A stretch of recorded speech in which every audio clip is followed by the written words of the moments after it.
Thank you for joining us today for the reading of the Word of God. Joshua 18:1. The whole assembly of the Israelites gathered at Shiloh and set up the tent of meeting there. The country was brought under their control. 2. But there were still 7 Israelite tribes who had not yet received their inheritance. 3.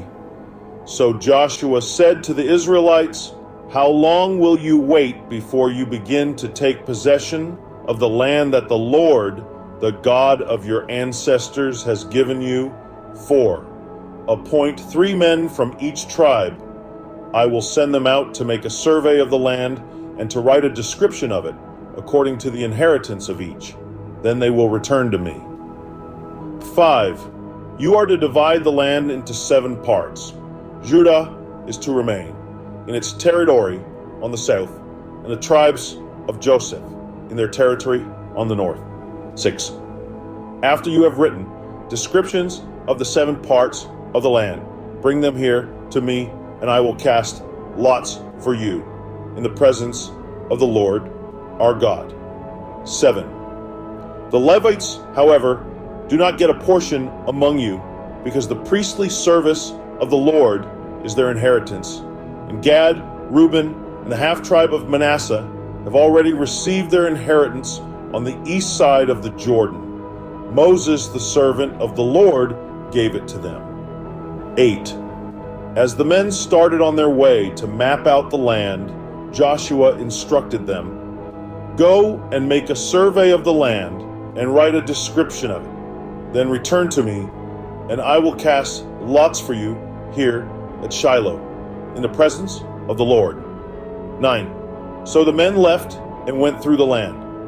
They wrote its description on a scroll, town by town, in 7 parts, and returned to Joshua in the camp at Shiloh. 10. Joshua then cast lots for them in Shiloh in the presence of the Lord, and there he distributed the land to the Israelites according to their tribal divisions. Allotment for Benjamin. 11. The first lot came up for the tribe of Benjamin according to its clans. Their allotted territory lay between the tribes of Judah and Joseph. 12. On the north side, their boundary began at the Jordan, past the northern slope of Jericho, and headed west into the hill country, coming out at the wilderness of Beth Aven. 13. From there it crossed to the south slope of Luz, that is Bethel, and went down to Ataroth Adar on the hill south of Lower Beth Horon. 14.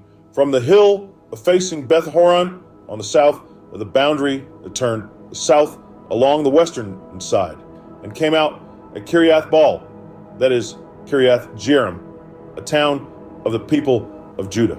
This was the western side. 15. The southern side began at the outskirts of Kiriath Jearim on the west, and the boundary came out at the spring of the waters of Nephtoah. 16. The boundary went down to the foot of the hill, facing the valley of Ben Hinnom, north of the valley of Rephaim. It continued down the Hinnom Valley along the southern slope of the Jebusite city, and so to En Rogel. 17. It then curved north, went to En Shemesh, continued to Geliloth, which faces the pass of Adumim, and ran down to the stone of Bohan, son of Reuben. 18. It continued to the northern slope of Beth Arabah and on down into the Arabah. 19. It then went to the northern slope of Beth Hoglah and came out at the northern bay of the Dead Sea, at the mouth of the Jordan in the south. This was the southern boundary. 20. The Jordan formed the boundary on the eastern side. These were the boundaries that marked out the inheritance of the clans of Benjamin on all sides. 21. The tribe of Benjamin, according to its clans, had the following towns: Jericho, Beth Hoglah, Emek Keziz, 22 Beth Arabah, Zemaraim Bethel, 23 Avim, Parah, Ophrah, 24 Kephar Ammoni, Ophni, and Geba, 12 towns and their villages. 25 Gibeon, Ramah, Beerot, 26 Mizpah, Kephirah, Moza, 27, Rechem, Irpeel, Taralah, 28, Zelah, Hileph, the Jebusite city, that is Jerusalem, Gibeah, and Kiriath, 14 towns and their villages. This was the inheritance of Benjamin for its clans.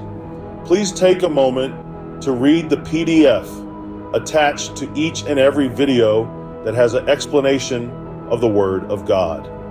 Thanks, and be blessed in Christ Jesus always. We look forward to seeing you in the next reading of God's Word.